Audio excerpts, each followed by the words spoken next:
ladies and gentlemen, and welcome to the new episode of Comics Inc. I'm your host, Reuben, and I'm joined by Rik. Hello! Sadly, our other co-host, Ryan, was summoned by the Ryan signal, as opposed to the bat signal. He had a bit of a thing that he couldn't get out of, so unfortunately he won't be joining us this week, so it's just mine and Rik's dulcet tones to keep you entertained and engaged this week. But we've got quite a lot of really good stuff to talk about this week, so it's going to be a good one. Starting with Rik, kind of the biggest news of the moment. Yeah, Brie Larson and Entertainment Weekly attempted to break the internet yesterday by finally revealing images from the Captain Marvel movie. Ooh. So we've got images of Brie Larson herself as Captain Marvel in the iconic red and blue costume as well as the green and blue costume. People were going, oh, that looks rubbish. It's just a tester. I've seen people call it, saying it's just a costume test to see how it... No, it's not. It's a green costume. It's Marvel's colours. It's there. Yeah, it's the first costume before the big shiny red and blue one that she's going to get, presumably, towards the end of the movie. And it looks cool. We get to see a de-aged Samuel L. Jackson, who just looks like Samuel L. Jackson with dyed hair. He doesn't look much different, does he, Fred? He doesn't, so he's obviously been doing something right with his life. It's what happens when you stop taking heroin in your 30s. You pickle yourself just enough to look young forever. We also get Lee Pace as Ronan. Before, if I'm not mistaken, he is Ronan the Accuser, because this takes place in the 90s. Yeah, it's weird, that one. That's a odd choice of a character to bring back, considering he was probably the worst bit of Guardians of the Galaxy. Yeah, but I think that with a different director and a different story, could have done something good with him. Oh, definitely. He looks cool, and he has a really kind of captivating presence. Lee Pace is a really good actor, and he's just kind of underserved, I think. Yeah. It's not that he's bad, just there isn't enough to him. But in a different movie. But that's the problem with those early Marvel films. They don't really know how to do the villain. So hopefully this will kind of retcon stuff a little bit, make him a bit more interesting in this. So if you do watch the movies in chronological order, when you get to Guardians of the Galaxy, Ronan will be a bit more interesting, and so will Korath, played by Jimon Hounsou. If I've said his name correctly, I'm not very good with that name. What's interesting is that he's wearing is it Space Force they're called? Or is that what? That what Donald Trump has? Yeah, I think that's that thing. It's Space something. They have a very similar name. Yeah, well, yeah. Let's see if I can find it. It's something like Space Force. Oh, it might be Star Force. I think it is something very like that. So ever since he said Space Force, I've just had it on my mind. Oh god, that's the one Marvel Cinematic Universe crossover that we don't need. Mate, I genuinely want to get an American citizenship just so I can join Space Force. Think of the patches I'll be able to wear on my jacket. I mean, it would look very cool. I'm not saying that it wouldn't. But anyway, that's enough of that. We also get Ben Mendelsohn as Talos in his human form. But the most exciting thing for everyone, I think, is that we finally get to see the Skrulls in live action. And I like the design. It's odd. I think they haven't gone... I don't want to say comic accurate, because I hate that term, because... Yeah. I mean, as I said in a previous podcast, I think that comic accurate Black Manta in Aquaman looks rubbish. I'm very hyped for that. Yeah, it looks like a Power Rangers villain. I know. But I think comic accurate stuff doesn't always translate well onto the screen. No, it really doesn't.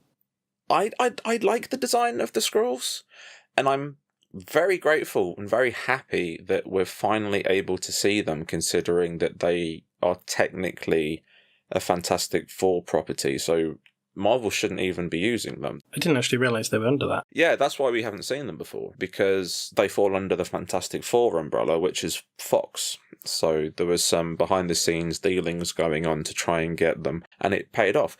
So I think it looks great from this first look. I'm also loving Brie Larson in a Nine Inch Nails t-shirt, because nothing says 90s like Nine Inch Nails. I was going to say that is it's up there with, it could have been like the Prodigy, Nine Inch Nails. Nirvana. Just to really capture, yeah, exactly. Just to really specifically communicate this was the 90s.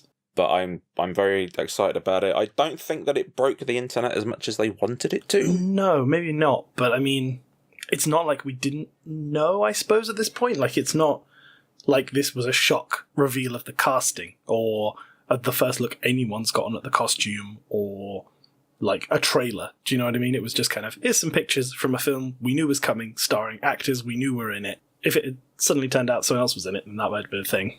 Yeah, well, like, we get Jude Law, but we don't know who he's playing. There's rumours that he's playing Marvel, but apparently it might not be. Okay, that's interesting, because, I mean, I guess he's presumably generic. Yeah, but I think we're like 90% Marvel, which would be cool. Yes, well, that would be the way to start, at least.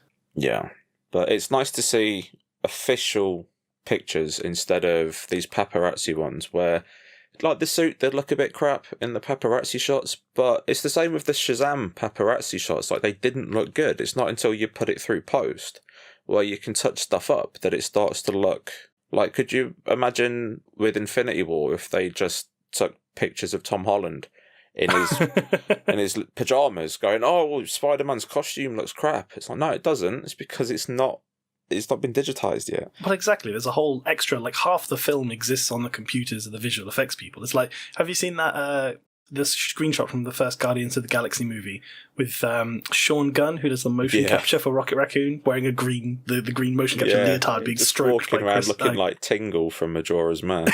Yeah, exactly, being stroked by Dave Bautista, and that, if you'd leaked that shot of the movie, I think that would have garnered a very similar response. That's not a raccoon. Yeah, exactly. What is this weird Kermit the Frog man? But yeah, so that's the first story out of the way. So what do you think to these shots? Because I'm very excited and can't wait to see the trailer. I'm really into it. Like, I don't know tremendous amount about Captain Marvel as a character, aside from kind of the designs that I've seen and a few bits and pieces that I've read. But, I mean, it seems like it's going to be fun. Like, I'm a big fan of all the weird Marvel cosmic stuff. So if they're bringing more stuff out, and I quite like the Skrulls as well. I really like the Skrull designs. I think the work they've done seems to be specifically to make them look more in tone with things like Guardians of the Galaxy, because that's probably the main Avengers film to show aliens and the like. This is a really weird thing to like about the Skrulls, but I really like the shade of green that they are. Yeah, I mean, sure. I hadn't really thought much about it, but I can see it. Yeah, I don't know why, but there's something about that, the shade of green that they are, that I'm like, I like that colour. Sometimes colours just really speak to you. Yeah. I can see why. I mean, looking at some of the old pictures of Skrulls and stuff, I think because they were drawn by 60s comics artists like Jack Kirby and stuff, they'll have a weird case of, like, Thanos chin. I was just going to use the term Thanos chin. Like, they have that weird, I don't know what you'd call it, like, ridges on the lower half of their jaw, which I presume is why they've changed them. Looks like a bull bag. Well, I mean, I wouldn't quite have gone that far, but you did, so it's fine. But yeah, I'd say, like, the reason they've changed them is probably to avoid any confusion with that, because, like, you and I are like, nerdy enough to know what they are, but for the actual sane human beings who just go and see the movies and enjoy themselves, I think it'd be like, why are do these Skrulls have anything to do with Thanos? Why are there small green Thanoses? Yeah, that's a good point. It just makes sense to unify it all a bit, but I think they look really good, and I'm a big fan of the new Captain Marvel costume, so I think it's going to be pretty great. I think the Skrulls look like something out of a Guillermo del Toro movie. Yeah, they do a bit. They have that kind of sort of slightly asymmetrical, faintly... When I say, like, wonky, I don't mean, like, bad, I just mean... They'd look good in a Hellboy movie. Yes, yeah, if you saw them in the background of Hellboy, or, like, a really out-there deleted scene from Blade 2, then, yeah. So, I think we can agree that these are good pictures. Yes, I definitely think so. Now show us a trailer. It's out in 6 months. That's the thing. If you want to break the internet, some video would be nice. Yeah. What's next then? So this one, continuing our famous Comics Int trend of only talking about weird and depressing stories from the world of comic books. This one is kind of some industry stuff. So obviously, as I'm sure you're aware and everyone listening is aware, the internet can be a pretty bad place sometimes, particularly if you occupy any kind of like minority field, or if you just have the decency to say that, you know, things like racism are bad. And so Twitter in particular is a kind of place where people get targeted for harassment. And so you can block people one by one using Twitter, or what some people choose to do is they use like a blockchain. So a thing that will block entire swathes of the internet to prevent them from having to be assailed or attacked by people with anime avatars. Now, the reason I bring this up is that Alterna Comics, which is an independent comics company, recently issued a statement saying that they wouldn't support basically anyone who publishes through their platform is not allowed to use those to curate their online experience. Particularly Twitter seems to be the focus of this. Alterna's reasoning behind that is that they want to sell their comics to as many people as possible, and block or bulk banning people risk is catching people who might otherwise have been, customers, or been involved, like wanting to get involved in the brand, or just been willing to retweet posts and kind of get things out there, which to a degree is understandable because, indie comics is a pretty cutthroat business sometimes, and you've got to take the help where you can get it. However, the internet being what it is in 2018, there is the other side to that, which is plenty of people suffer pretty relentless harassment. There's been all kinds of things. The editorial staff at Marvel, all the women there recently dealt with a whole situation. There's an ongoing thing that disgustingly refers to itself as Comics Gate. And I hope the disdain was pretty clear in my voice when I say that. And people like to harass people for, the crimes of being women or gay or just existing sometimes.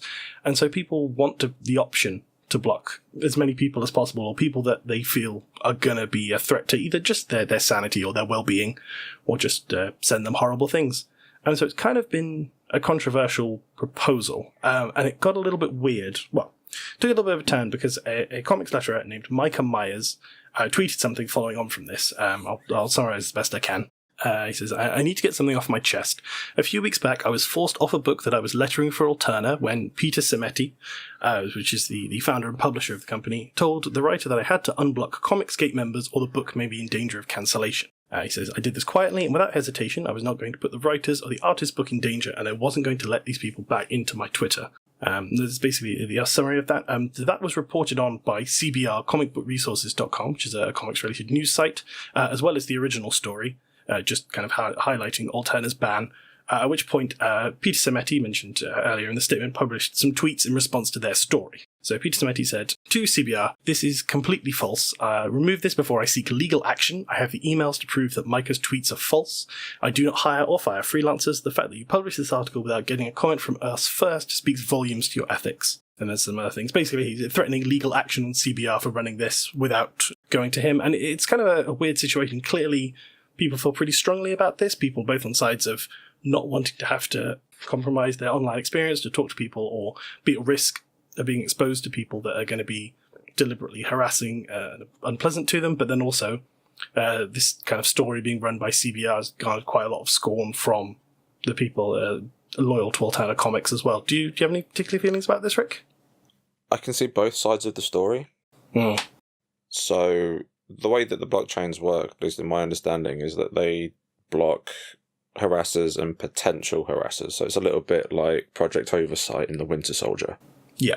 You're punishing people before they commit the crime, basically. And although a lot of the time that's a good thing because you are just stopping potential harassers, because people are associated with those people, whether they're following them, have liked things from them, maybe retweeted something, they could have absolutely nothing to do with what they're saying, but because they've had an interaction with that person, X amount of people are being blocked as well, which is stupid.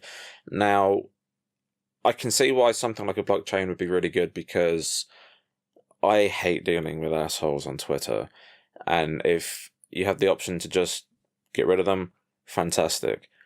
But collateral is people who are basically innocent, who are never going to harass. They're just, because they've liked a thing, they're associated with it, they're being punished for nothing. I can see why the Alterna people are annoyed with it, or what's his name, Peter Semetti, is annoyed with it, because he's from a very small publisher who, up until this story, I'd never heard of. You want to reach as big an audience as possible when you have a book, and no backing behind it, basically. If you're trying to do something all on your own, you need to get it out there as much as possible. And yeah, by using the blockchains, you are blocking potential customers or potential readers to your comic. Now, he said that he doesn't mind if people block people themselves. You know, if someone sees someone getting harassed, or if they're getting harassing comments towards them, then yeah, block them, mute them, whatever. It's just the use of the blockchain, because there is collateral with people who could be interested in the book who aren't assholes like the Comic Gates people. What's going on with if this guy was taken off of his book or not? We don't know. I genuinely hope it's false, because that's just really dumb practice on the part of Peter Simeti. You're trying to create something, you're bringing in people who are going to be working for considerably less than they'd be getting work elsewhere. You're going to be working with people who are trying to help your vision come to life.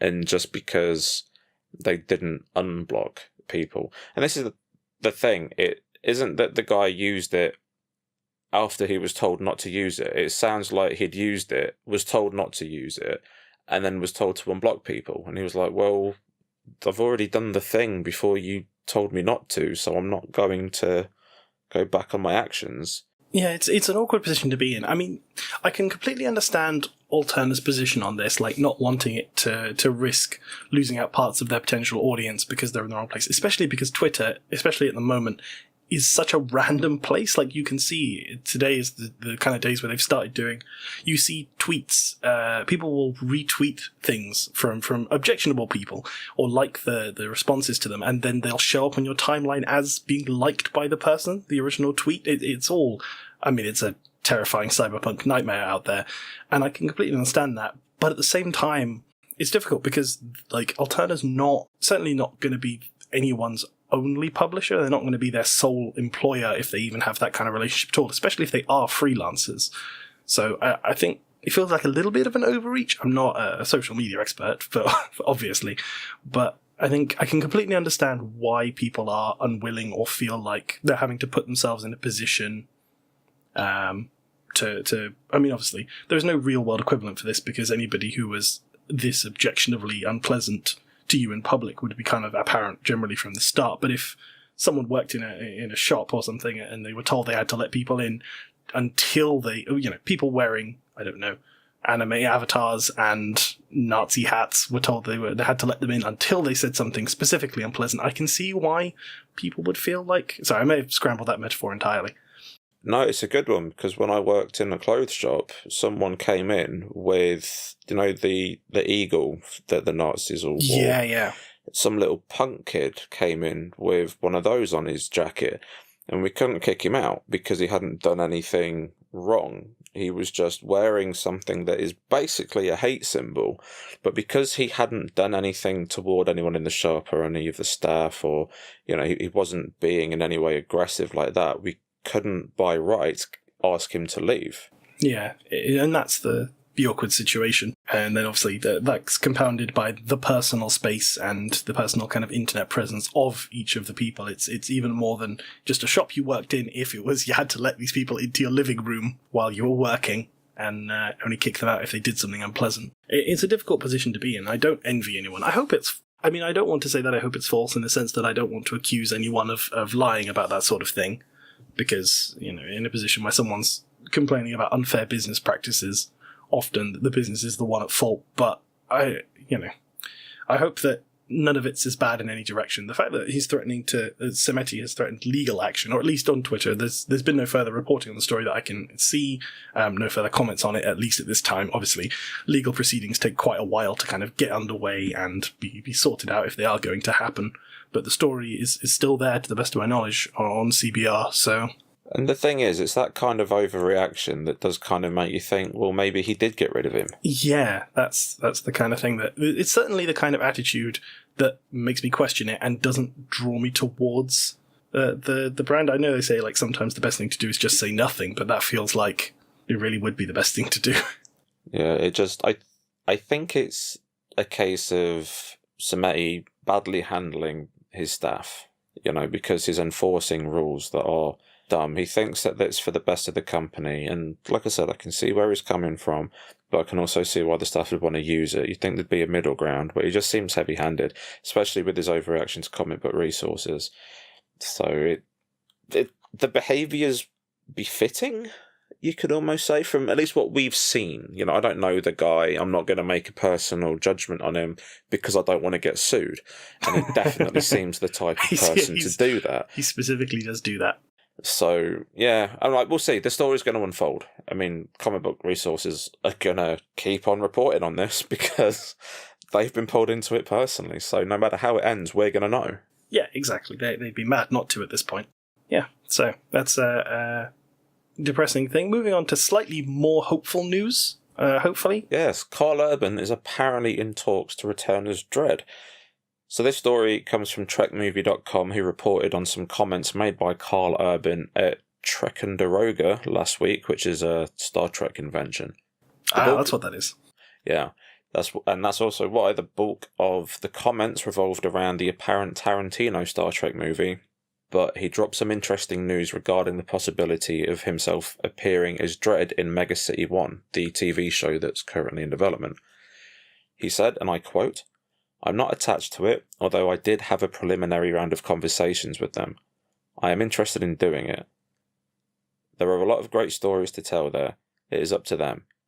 I don't know really where they are in the stages of development. If I get the opportunity, great. Otherwise, someone else will do it. And we can all see some more Judge Dredd. I did read the comics when I was a kid. As a teenager, I read Judge Dredd a lot. Their idea for Mega City 1 was basically to build the show around more rookie judges and young new judges, and Dredd would come in and out, and I said that I'll do it, but it has to be done in a meaningful way. I can't just come on and grunt and pull faces. There has to be a story there for him. There has to be a kind of little arc and a story we are trying to tell. So we will see what they do." What do you think to these comments? I mean, the first thing I'll say is, if anyone hasn't seen the movie Dredd starring Carl Urban, you should go see it, aside from the fact that it's, a great Judge Dredd movie. It's just one of the best action films ever.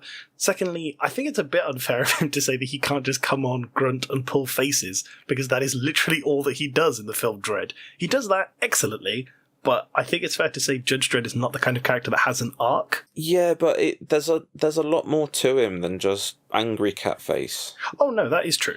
And I personally really like that comment where he's like, I will do it, but because if he just comes on and goes, not bad, rookie, and then leaves, it just feels like a cheap cameo on part of Mega City 1 going, oh yeah, we're related to that Dredd movie that no one watched that's actually really good. That'll cheapen it. But if he comes in, even for like 1 or 2 episodes, and has an arc that actually makes sense, he ends up just spitballing at the moment, but just say some rookies get thrown into a situation that's too much for them and they're getting pinned down, and then all of a sudden bad guys are being taken out all around them. What's going on? Oh, Dredd's here. And then Dredd gets them out. You could have a really good action moment, and then Dredd could basically turn around and give them a going, you didn't do this. Your basic training said this, and this. And you could, the moments that he had with Anderson in the film, where he's basically cutting her down, but he's not doing it out of spite. He's doing it because he wants her to be a good judge. Because he cares about Mega City 1. He cares about the fact he's a judge. Like, he's been doing it for so many years that, yeah, he's brutal, he's ruthless, he breaks the rules himself a lot of the time, but he feels that what he's doing is for the good of the city, is for the good of the people. And if you can bring something like that and have like 1 or 2 cameos that mean something, where he kind of not so much gives a moral lesson, but has something to say that's more than just, I am the law, sort of, because that's a meme. That's been a meme ever since that crappy Sylvester Stallone movie. Oh, yeah, no, definitely. I definitely think there's space for him to be in stories. I just mean in the sense that I worry with the question of an arc, especially if the TV series isn't about Dredd, how much time they dedicate to showing inner turmoil, which is not really the core of the character. If he comes in and is a satisfying and effective part of the world building and has some interesting relationships with the main characters or even the side characters that are in the show, that's good. I just hope we don't get sad Dredd. Do you know what I mean? I don't want to hear about his sad, lonely man problems. I just want him to be Judge Dredd. I think we're going to get Mentor Dredd. And I'm fine with that. I'm happy with that. Because you can do a lot of cool stuff with him. That is true. There's a lot of stories where there are quite emotional beats to them, because he did something. There's been stories where he's taken out someone's parents 20 years ago, and then one of the writers was like, oh yeah, you remember that kid? They're a bad guy now. And then all of a sudden you've got an interesting arc, because something that Dredd did when he was younger, he's now paying for it. And they do quite cool stuff in the comics regarding him as a person and his personality. And there's a lot of potential for just walk-on cameos that can help move the story forward and help carry it, which is, I think, is more what he wants. Because, yeah, like, I agree with you in that you can't really have a full arc if you're just a cameo. But at the same time, I'd rather have something more substantial than what he said he won't do, which is, like, if Carl Urban doesn't take the part because the role for Dredd's insubstantial, then that makes me worried for what Dredd's going to be in Mega City 1. Yeah, I think I'd agree with you fully on that one. I think Carl Urban is a very good actor, and his portrayal of Dredd is clearly informed, as he says in that interview comment, by some familiarity with the source material. So I think, he could show up, kind of serve as a guide to whatever kind of the Anderson character from the Dredd movie. I think that's a good way to utilize him as well. Hopefully steer him away from... Well, I mean, sometimes the fact that Judge Dredd can slide into being a little bit fascist is quite an engaging part of kind of the character and raises some interesting questions, but hopefully more in a caring, lenient way than in, the iron hand inside an iron glove. Yeah, well, like, that's the complexity to those stories, though, because the judges are a fascist state. Well, sorry, Mega City 1 is a fascist state. Like, the judges are essentially the Nazis. But they're doing it on the side of their perceived version of good, which is they police people. It's...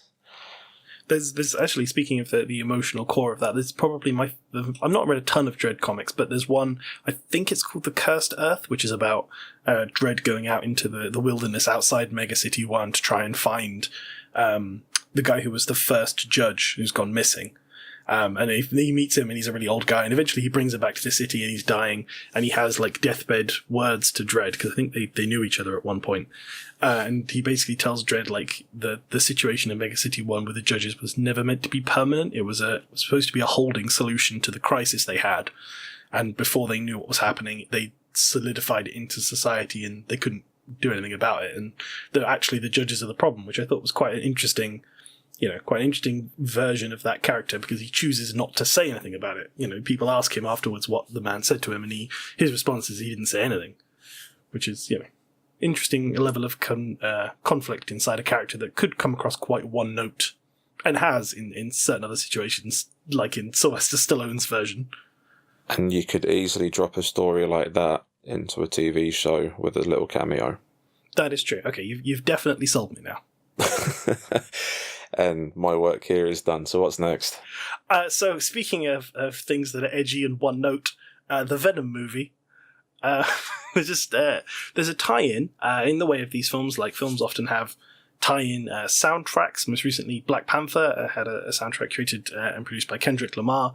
And for some unknowable reason, Sony Pictures decided that the new Venom movie really needed a theme song done by Eminem, really just cementing in this early 2000s branding that they've gone for.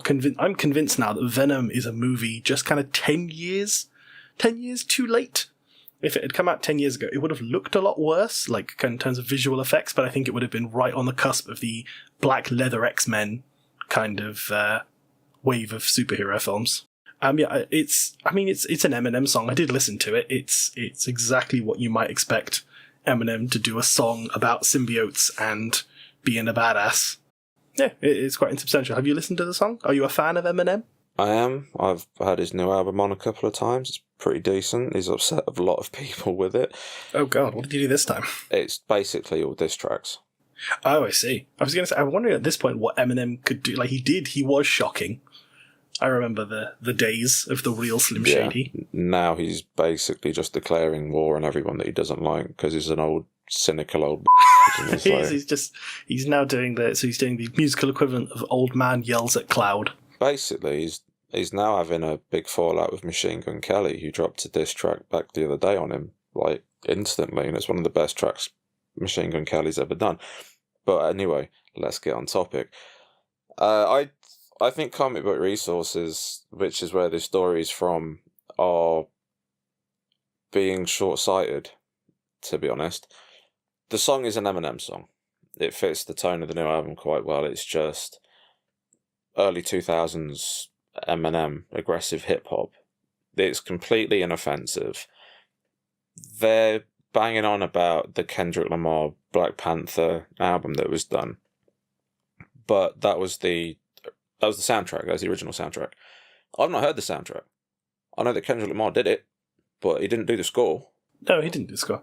And I think that's what's important with things like this. This song is going to be played over the credits when it ends to make you think, yeah, that was a cool film. And I personally don't have a problem with that. They cited other films as well. They were saying like Teen Titans Go's got songs in it, and they threw back to earlier Sony pictures that had Chad Kroger like in Spider-Man and oh god, I forgot about that one. Yeah, and like the thing is, I just think the point's completely moot, right? I'm just going to drop facts right now. The best comic book movie soundtrack, nay, the best movie soundtrack ever written is the Crow soundtrack. Sure, that's a. Anyone who argues with me is wrong. I'm okay. just facts. Because what happens? Everyone says like, "Oh, Guardians of the Galaxy." It's like, no, get off the bandwagon. Think for yourself. James O'Barr, when he was writing The Crow, he was listening to all these bands, and then when they were making the film, he contacted the bands that he was listening to during the writing of the comic. Turns out a lot of them were fans of his work, and he was like, "Cool, I want you to be on the soundtrack for the film, but you've got to write new material for it." So a lot of those songs from the Crow soundtrack, it was the first time that you'd ever hear that song from that band. Their placing in the film reflects tonally what's going on in the movie at the time, so it helps with audio storytelling. But the fact that it was all original songs as well, which ended up on albums afterwards, I think the only song that wasn't an original was Stone Temple Pilots' Big Empty, and that's because there was some conflict with what was going on with the record labels and stuff. Yeah.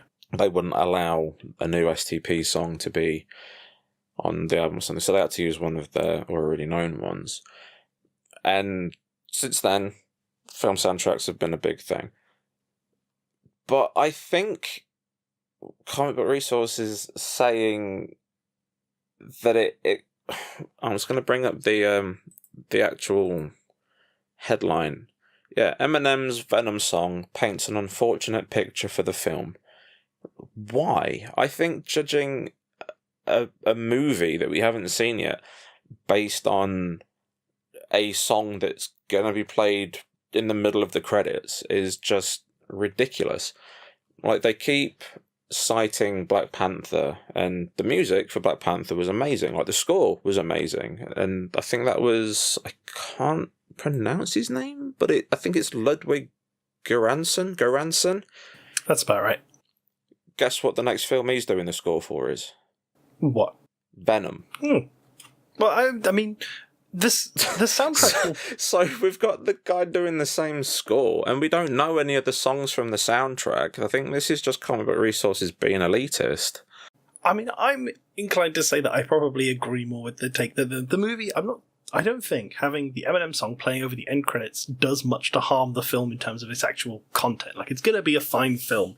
I think it just makes, personally, I find it funny because, and maybe I'm of the slightly wrong musical bent or like historical preference, but like I struggle to find Eminem anything other than sort of just a little bit embarrassing. I think it could just be me, but I feel like Eminem slid from being music exclusively for teenagers to exclusively for dads of teenagers who wanted to pretend they were hip. And I'm sure that's not an entirely accurate rendition of everybody who likes Eminem, but of all the people you could have chosen, of all the music types you went for, it sets a very specific tone. And I mean, between the trailers they've released, that whole every time I want to have a laugh, I look up that section of the Venom trailer where he uses the phrase "like a turd in the wind," because it's just to me it comes across a little try hard. I think that's the issue. And that's kind of the association I've always had with Eminem. The perfect choice. I mean, that's it. It's the perfect choice, but it doesn't help me take the movie any more seriously. If we're just going to be like knuckling down, going for full on. Reuben, were you going to take the Venom movie seriously anyway? Be honest I mean, no, now. that is true. Because I sure as hell wasn't. That is true. I wasn't really. Yeah, But, it's a Venom movie starring 5'8" Tom Hardy as bodybuilding Eddie Brock. Yeah. 5'8" Tom Hardy from Hammersmith as, 6'5" bodybuilding Eddie Brock from, I think he's from San Francisco originally. Oh, is he? I thought he was from and then New York. But... Yeah, he moved. Yeah. And yeah, it's like, oh really? This is the guy who can do the one voice. I'm not saying Tom Hardy's not a good actor. I'm saying that he can't do accents to save his life. He would not be the person I would cast personally as Venom, but I mean... No. He seems game for it, at least. He seems to be doing the... Yeah, he's got passion for it, but not the one I would have gone with. They're doing a Venom film where Spider-Man has absolutely no relation to anyone. Yeah, I mean, that was already a mistake, wasn't it? Like, even, that feels to me like a... Even Ultimate Spider-Man, Venom was related to Peter Parker somehow. It wasn't an alien symbiote, he was created in a lab, but there was still the connection that made it important. This is just the man made of tar, biting people and talking about poo. And I hope the film's going to be good, but from everything we've seen about it, everything we've heard about it, this song's spot on. They're not going for, highbrow, socio-political, we've got something to say, like what Kendrick Lamar's stuff was doing. They're going, we're going to start a universe that we've got no idea what's going on with it. Jared Leto's in one of them, though. He plays a vampire. Oh, aren't we cool? It's like, come on, it was going to be this or Godsmack. And I love Godsmack, but come on. I haven't thought about Godsmack for several years, so thank you for bringing that rushing back to me. I'm going to see them in November, so... let me know how it is. I'm very excited. They're amazing live. I will fight you. But yeah, I think this is an article about nothing and an overreaction from someone who probably still listens to the Kings of Leon. Now he's being elitist. Yeah, I'm just hitting it back. So yeah, it's not a 10 out of 10 song. It's not going to be a 10 out of 10 movie. But to attack the film because of a song is just like, come on, CBR. You usually write good stuff. What are you doing? And yeah, I wanted to keep that story in because I just wanted to call Comic Book Resources out on being stupid, basically. Comic Book Resources, if you are interested in firing back some kind of reverse podcast diss track, then we're here for it. We'll get the beef going. Yeah, I'll write a rap for you. I'll put my cat in it and everything. Okay. So, what have we got next? Well, we're sticking with Spider-Man. And offensive, because those two go together. They really do. Like Jim Jeffries and misogynistic jokes. So this one comes from the Hollywood Reporter, and it sees that Marvel Comics are removing visual references to an anti-Mormon book from The Amazing Spider-Man #4. Now, the artist responsible for the art is Ryan Ottley, and he has already revised the artwork that will appear in subsequent editions. So apparently in this issue, I haven't read it, but I've seen a couple of screenshots from it. The panels in question feature Spider-Man showing off some endorsement deals from companies and everything in the form of patches on his costume. However, one of the patches refers to a book called CES Letter, which was written by ex-Mormon Jeremy Runnels, in which he denounces his former religion. Interesting. Marvel told Hollywood Reporter, the art reference in Amazing Spider-Man #4 was included without awareness of Marvel of its meaning. As a policy, Marvel does not permit hidden controversial messages in its artwork. The reference will be removed from all subsequent printings, digital versions, and trade paperbacks. The Hollywood Reporter were also given a statement from Ottley himself, which reads, I've spoken with Marvel about my recent artwork, and I have no animosity towards members of the Church or Jesus Christ of Latter-day Saints. My entire family are members, as are many of my friends, and I would never include anything mean-spirited about them or their beliefs. The reference was in regards to a subject I am interested in and a personal decision I made in my life. It has nothing to do with the character, the story, or Marvel. The current digital edition of The Amazing Spider-Man #4 already features the new artwork with the second edition of the print version scheduled for release September 19th. So what do you think to this?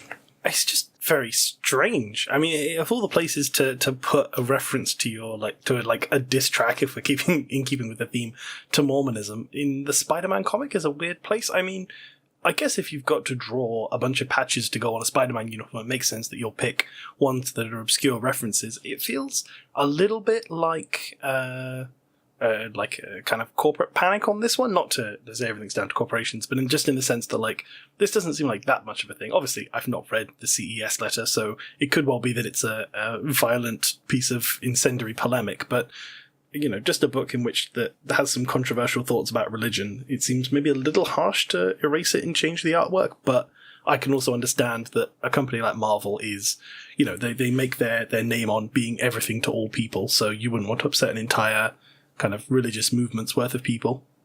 Yeah. And it's strange. The thing that's really odd as well is that it's like, oh yeah, my family are that. I've got nothing against it. The patch, the art's got nothing to do with the character, the story. Why put it in then? Well, I mean, from that statement, if we can deep dive on things we know nothing about, I get the distinct impression that Ryan Ottley himself is not a member of the church anymore, because otherwise, presumably, he would have said that he was. Like in the sentence, my entire family are members, as are many of my friends. If he was a member, would presumably say, I and my entire family are members. Just to cover the bases, to make it clear that he's not being incendiary about it. But if he's... the omission to me implies that maybe he read the book and liked it and was just... he needed something that fitted neatly onto a patch, and he was like, this is a cool book that I've read, why don't I just do that? Yeah. That's the impression I get anyway. I know there's been... but controversy. That's kind of like the defense of, like, I read Mein Kampf and thought it was an interesting read, so I put a swastika on his head. I mean, yeah, that's not... I feel like a sliding scale, but yes. Oh yeah, like there's a sliding scale, but it's the same kind of excuse that you could have used. And the thing is, this isn't the first time that something like this has happened to Marvel. So do you remember last April when artist Adrian Syaf included imagery referencing a passage from the Quran with strong anti-Jew and Christian overtones in X-Men Cold #1? Yes, I do remember that, actually. Yeah. No, he was fired immediately. He was, yeah. They got rid of him because that was... well, it was... anti-everything, basically, wasn't it? And that was out of place. This, although not, anti-Jew, anti-Christian, it still doesn't... the reference point itself doesn't seem to be boding well because it's anti-Mormon.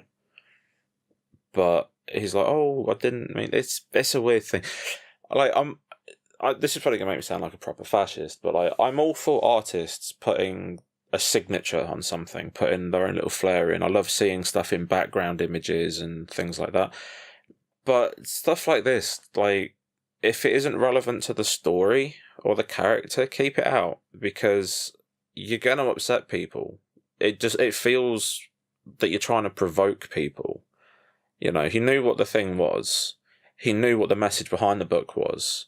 He must have known that putting that patch on Spider-Man was going to rub a few people the wrong way. And I think that's remarkably unfair on him to do that. I mean, it's unquestionably, like, it's not an accident that he didn't draw the patch and then think, oh, that looks familiar, but I can't think why, and just pick out, a bunch of letters to stick on it. It was kind of on purpose. I think it's... especially given that it is Marvel Comics. It'd be one thing if it was an independent title or something that was creator owned. Then I can completely understand, like, you put whatever you want in there because it's yours. But you have to feel like you'd have to know that someone was going to complain. And if someone's going to complain about religious discrimination, I mean, obviously we don't know how critical this book is of Mormonism as a whole and as a movement.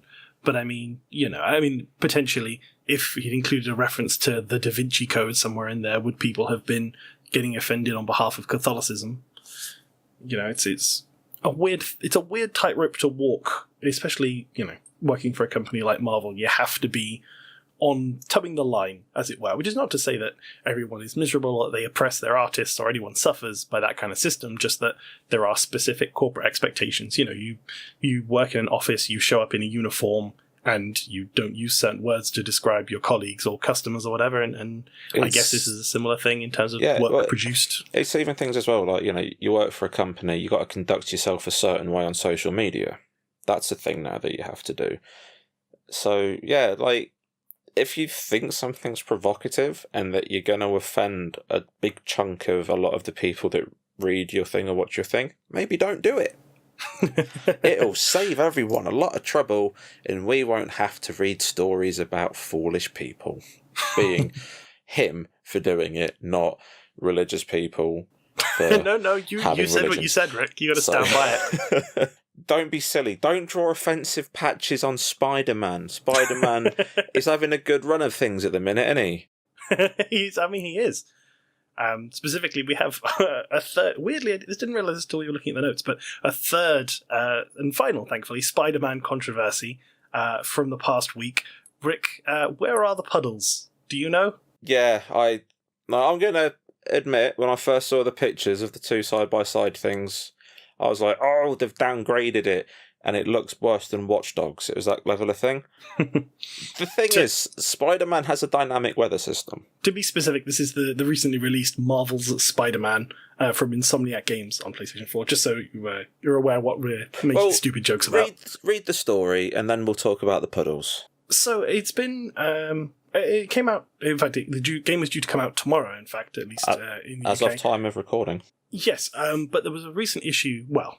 Issue is probably too strong a word for it. There was a recent series of kerfuffles concerning the visual presentation. So in an earlier preview build, they showed a particular area. I think it was in a construction site that featured water on the ground, big puddles reflecting which, for anyone who's played video games, that's the kind of thing that is often quite graphically intensive and takes quite a lot of effort to put together.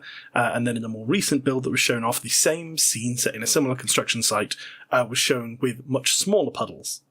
I know, I can't believe I'm saying this, but that caused a controversy because people were concerned that the visual level of the game had been downgraded, and that Insomniac, who made the game, and the PlayStation company were trying to hoodwink consumers into buying a game that was visually less impressive than they'd otherwise been promised. Now, if you look at the two screenshots side by side, it does look like there's a downgrade, right? But there's a reason for that. Like I said, it's got dynamic weather and dynamic lighting, and there's no roof on that building. So if it was raining, like, they can put rain on it, and puddles will appear when it rains. I think they moved the sun at one point as well, and people were saying that they don't like the fact that Spider-Man's suit's shiny, so they took the shine off. I watched the side-by-side comparison video on IGN today. It looks well better now. Compared to the E3 demo, which is where people are getting the thing from, it looks considerably better. It's like, yeah, there's no puddles on the floor and Spider-Man isn't shiny. It's because it's not been raining. On that part in the game now, there was no rain. If you put rain on it, it'd look the same. I got sucked in when I saw that picture, because this was one of my most anticipated games of 2018, but it has had such an aggressive and in-your-face marketing campaign. I got sick of the sight of it.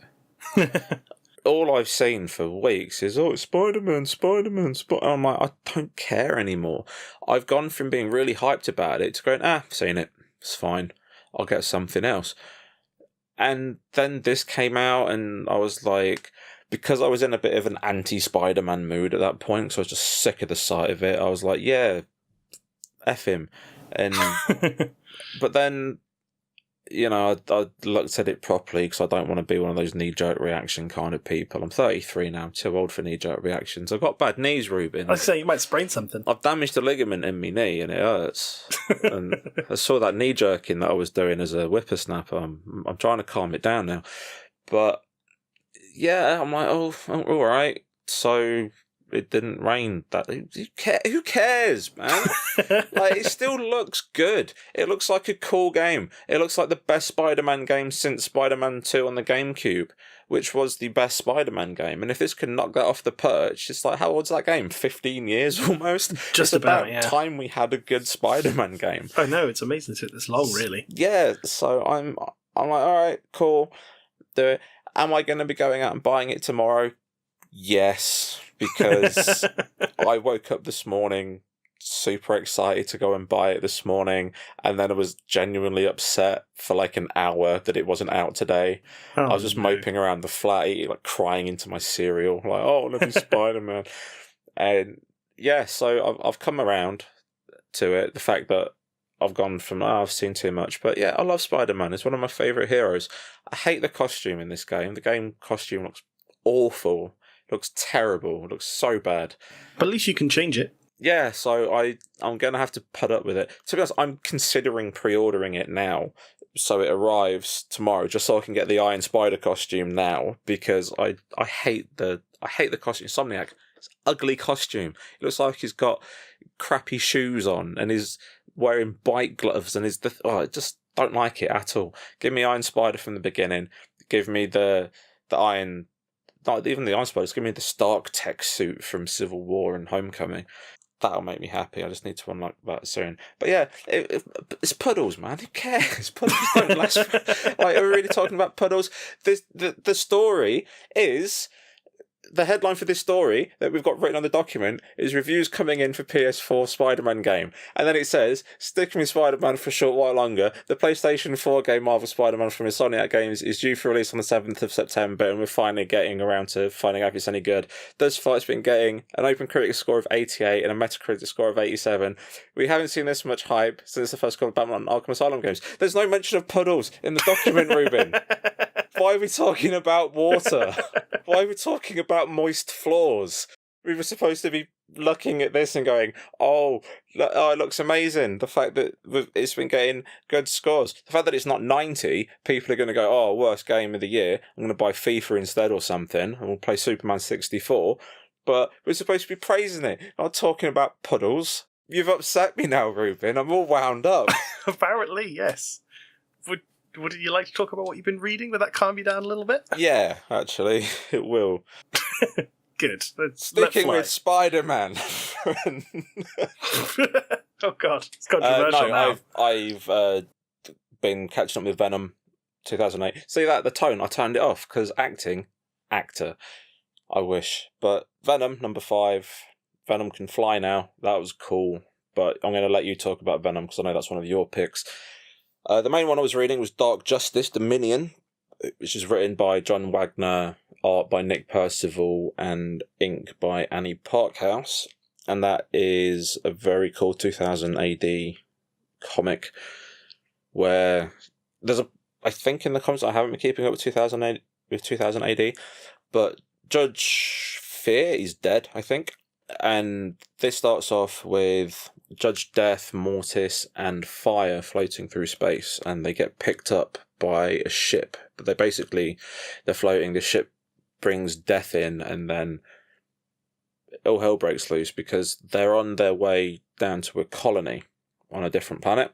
Okay, interesting. There's no judges there. So the Dark Judges bring their own form of judgment to the colony, which I think, if I remember, is called Dominion. And yeah, it follows this woman, and I can't remember what her name is because I didn't take notes while I was reading it, because I'm a terrible journalist, podcaster, fanboy bloke. Basically, I just didn't take notes because I'm not very good at my job. And so it follows this woman, we'll call her woman, and I think anything else would be better. How about protagonist? Yeah, we'll follow protagonist. We'll call her P from now on. And yeah, she gets hit in the head and wakes up in hospital, and the place just looks like Resident Evil. It looks like Raccoon City. There's just bodies everywhere. There's zombies everywhere. And it's like a survival story where she's trying to get with more survivors, and the art is beautiful. Like, it's so beautifully drawn. It's, well, painted, actually. It's horrific. Like, the Dark Judges have never looked more horrible. It's just a really kind of high-octane read, because there's just the constant fear that, you know, the chase, they're being chased by things. It's a great book. It's a really good book. The problem is, 2000 AD have this really, I don't want to say bad habit with their trades, because you kind of get more bang for your buck in a way, but the story itself is like 70 pages long, which isn't big. Oh, that's too big. But then there's like 30 pages of extras, like sketches and concept art, and it's cool, but if I'm paying for a 100-page book, I want a 100-page story, you know? Yeah, I can understand that. You know, luckily 2000 AD sent this to us, so I feel bad for moaning about that, because it's a staple of 2000 AD trades, but yeah, the story itself is fantastic, and if you're a fan of Judge Death like me, then you wanna give it a read for sure. I was also checking out Sniper Elite Resistance, issues 1 and 2, written by Keith Richardson. That's Keith Richardson, not Keith Richards' son. Art by Patrick Goddard, and colours by Quentin Winter, and lettering by Jim Campbell. And yeah, it's Sniper Elite, the game. It's a story based on the Sniper Elite. I don't even know what his name is, but apparently he was German, and then he moved to England, and it's about the kids that he grew up with in Germany, like the bullies and everything, coming back during World War II when he's working for the Brits and then Nazis, and there's just, it's not very good. Oh, that's unfortunate. I didn't like it. I'm not a World War II comic fan, though. This is a World War II comic, so a little bit Dan Dare-ish, but with lots of blood. And there's some nice twists in both books, but the meat of it is, I didn't think it was great. It's not for me, though. If you're a fan of Sniper Elite, then you're going to eat it up. If you're a fan of World War II comics, you're going to drink it up. It has its target audience, and I am not it. That's fair enough. But it's not to say it's a bad book, it's just that I didn't enjoy it. That's fair enough. There's something to be said for knowing what is and isn't for you, and what is and isn't going to float your boat. Yeah, and that, you know, that's something about being an adult, isn't it, Reuben? You could look at something objectively and go, that was decent, but it wasn't for me. But I can still appreciate the fact that it's not bad. Yes, exactly. And the internet could learn a lot from that. Anyway, could. What have you been reading? I've been waffling on for ages. I have been, I've been catching up, actually, based on previous recommendations from both you and Ryan. I've been catching up on the 2018 Venom comic, and I also read All-Star Batman, but I'll wait until Ryan's back to talk about that one. But I've been really enjoying Venom. I was a big fan of the Agent Venom series, the one by Rick Remender from, I think, about 2004. 2013-ish? Yeah, the one where Flash Thompson took over as Venom. He's got no legs. He doesn't. And I'm not super up to date on everything that's happened in kind of Venom canon, but I kind of wish this story had been about Flash Thompson rather than Eddie Brock. Yeah. Because so we covered this before, but it's about the symbiote going crazy, and it connects to a big cosmic power, and kind of retcons a whole bunch of stuff about kind of symbiote continuity, which is all fine and well and good, and it ties into Thor: God of Thunder, which I spoke about last time. Did you enjoy that? You know what though? Like, I genuinely really did.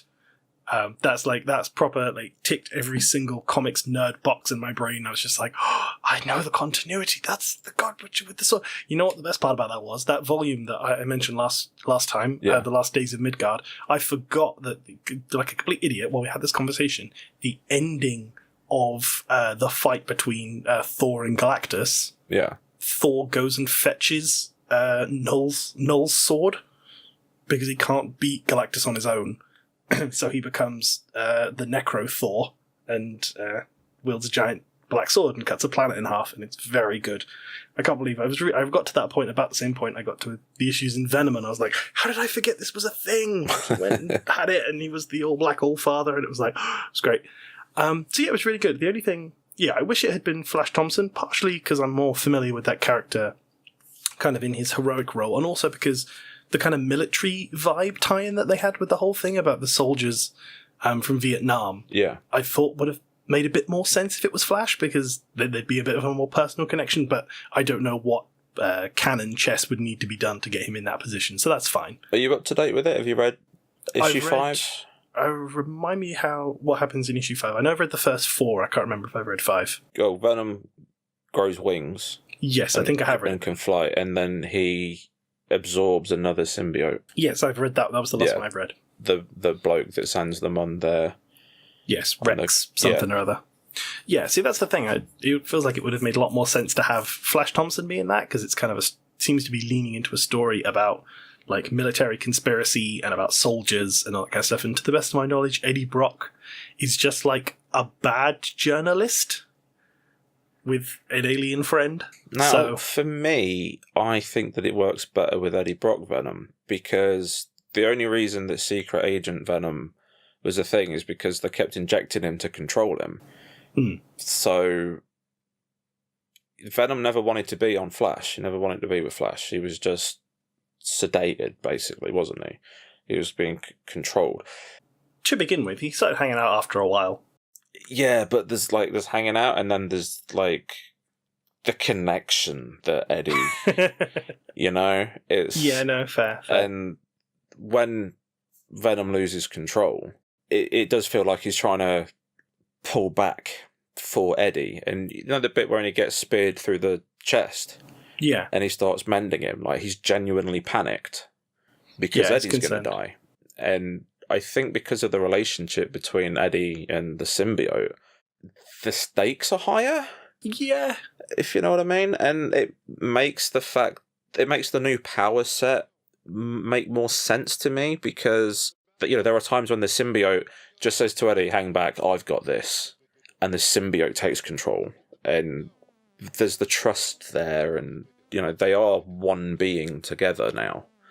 So I think that the relationship between those two makes more sense for what's happening in the story.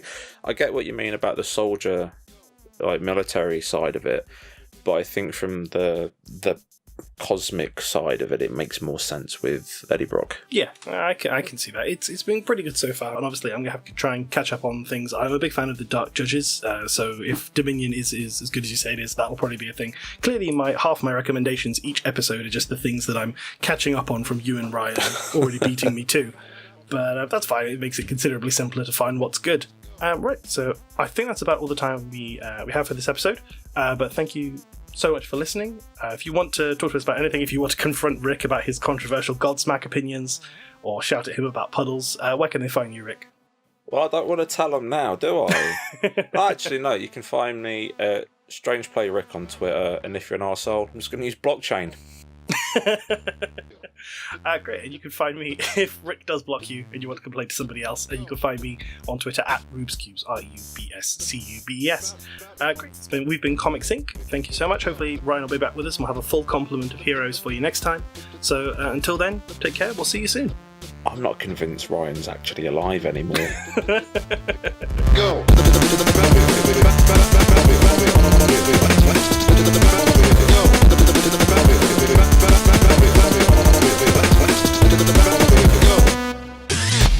You and your ears are quite welcome for the podcasting goodness that you just heard. Why not roll on over to BigRedBarel.com for more podcasts, news, reviews, and videos from the biggest, reddest site on the internet, BigRedBarel.com.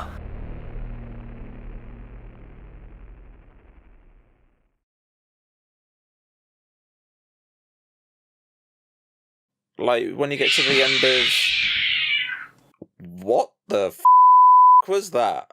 That was my cats having an argument. Sorry about that. Hopefully no one else will cut that out later on. Wow! Yeah, they don't get on sometimes. Coleman, keep that in with my reaction. That'll be funny as hell. Oh, please don't. That's the last thing we'll need is my cats trying to kill each lost other. my train of thought. Yeah. Sorry, I wasn't sure how loud that was. It was very loud on this end, but they just went ballistic in the hallway.